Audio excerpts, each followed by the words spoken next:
How to remove echo and reverb from audio recordings. So hello guys, in this quick tutorial video I will tell you how you guys can do that. So it was very easy. For that we will use CapCut app. If you guys don't have, you guys can download it from Play Store or App Store.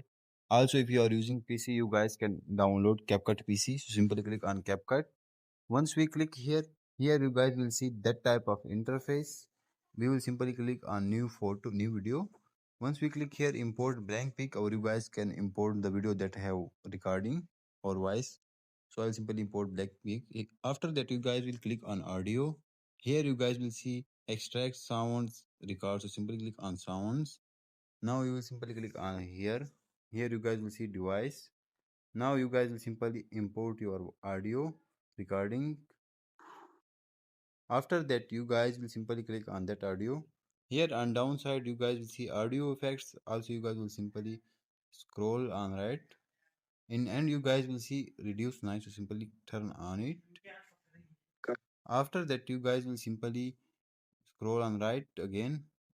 Here you guys will see enhance voice. So simply click on enhance voice.